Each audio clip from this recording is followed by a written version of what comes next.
إن في خلق السماوات والأرض واختلاف الليل والنهار والفلك التي تجري في البحر بما ينفع الناس وما أنزل الله من السماء من ماء فأحيا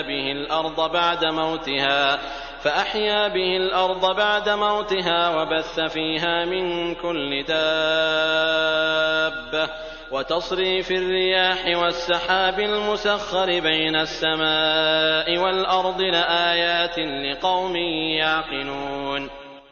آسمان اور زمین کی پیدائش، رات دن کا ہیر پھیر، کشتیوں کا لوگوں کو نفع دینے والی چیزوں کو لیے ہوئے سمندروں میں چلنا، آسمان سے پانی اتار کر مردہ زمین کو زندہ کر دینا، اس میں ہر قسم کے جانوروں کو پھیلا دینا، ہواؤں کے رخ بدلنا اور بادل جو آسمان اور زمین کے درمیان مسخر ہیں، ان میں عقل مندوں کے لیے قدرت الہی کی نشانیاں ہیں۔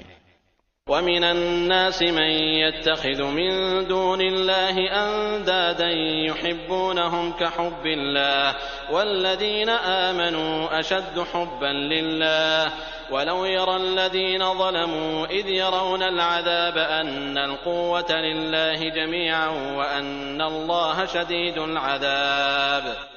بعض لوگ ایسے بھی ہیں جو اوروں کو اللہ کے شریک ٹھہرا کر ان سے ایسی محبت رکھتے ہیں جیسی محبت اللہ سے ہونی چاہیے، اور ایمان والے اللہ کی محبت میں بہت سخت ہوتے ہیں۔